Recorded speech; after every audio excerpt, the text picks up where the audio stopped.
Next, we're joined right now by the quarterback from Michigan State.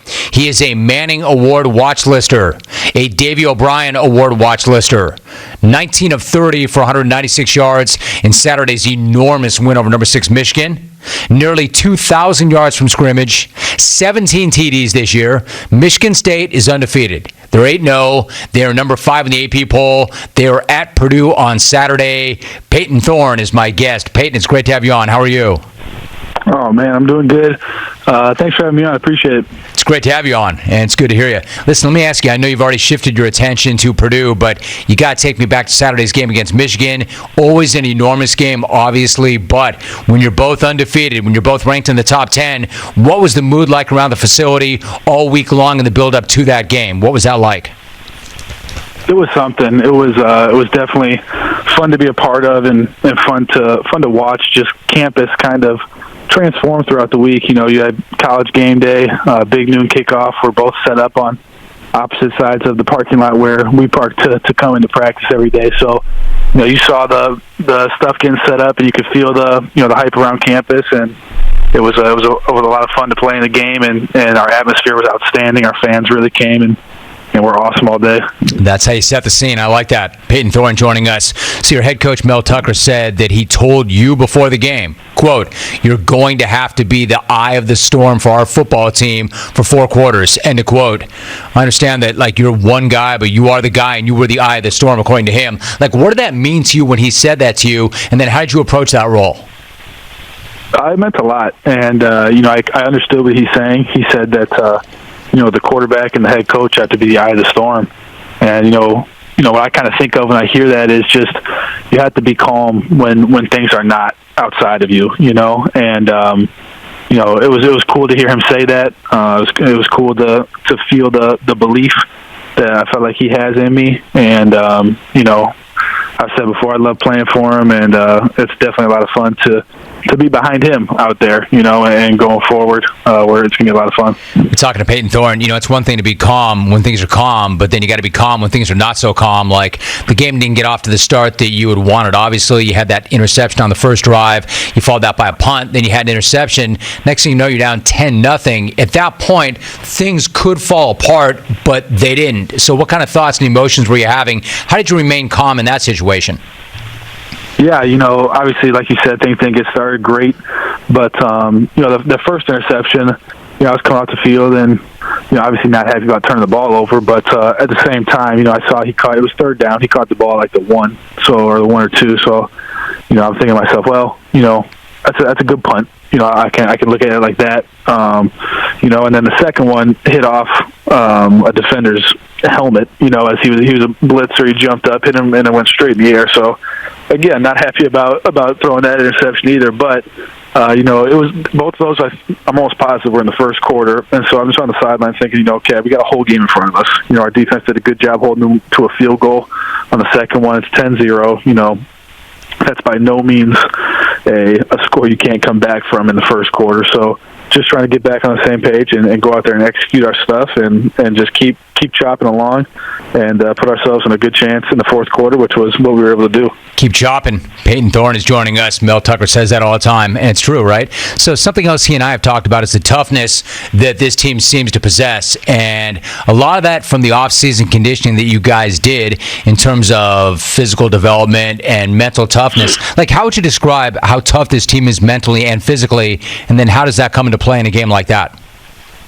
Yeah, I think it does start in the off season, and Coach Tucker doesn't call it the off season; he calls it out of season because he doesn't believe there's ever a time where you're truly off. And I completely agree. And I know our team agrees with that. And just going through that program, the off season program, you have to be tough. You got guys coming for you at all times, and really just the competitive nature of our program. You have to be tough, and if you're not mentally and physically tough, you're not going to last. And that's something that we talk about a lot, and something that we believe in. And I think that just comes over time with just the coaching that you get. And Coach Tucker's huge on not having any excuses. Really, no matter what the heck happens, there's no excuse. And that's something that we're big on, and that's something that we have become accustomed to over the past year or so. Yeah, Payne, I'm curious. Like you have this sense like that you never seem phased and you never blinked, and it's a certain way you kind of carry yourself. I'm just saying that as somebody on the outside looking in, a lot of what you're saying is the philosophy of the head coach. We have no excuses. You got to be mentally tough. You got to be physically tough. You're not going to make it here unless you're any of these things. Like, does he have to recruit that? Can somebody show up on campus without those things and learn those things, or is that just not going to work there? Do you have to have some of that when you get there? I think you can learn it. You're going to have to learn it quick.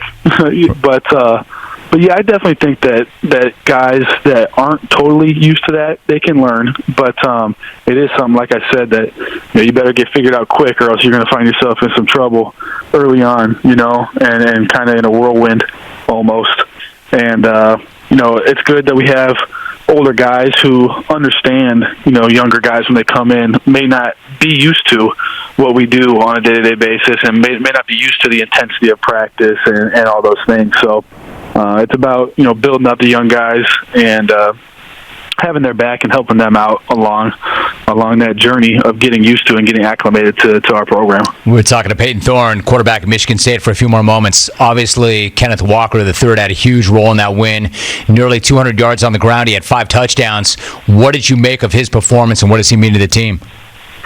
Man, it was pretty amazing. The way he played on Saturday. It was fun to watch from the backfield. And he. It's something that he does every day, honestly. There was no move out there that he made that we haven't seen already in practice or in a game already this year. And, our offensive line played really well. We had guys blocking well. And then obviously, you see the plays and the moves that he puts on guys out in space. So it was a lot of fun to be a part of and to watch him have the game that he had. I'm extremely happy for him. Just with the whole year that he's had. He's an outstanding player. But, I tell everybody that I talk to that, he truly is even more impressive person than he is player. He's an awesome guy, and you love being around him. He's an incredibly hard worker, and he's just a great, great teammate. So very happy for him, and, yeah, it was an outstanding game for him, and he was huge for us in securing the victory. Payton Thorne, my guest, really quickly. So you've been a part of this enormous turnaround for Michigan State and the program. What's it been like for you to be a part of this and to see this thing turn the way it has?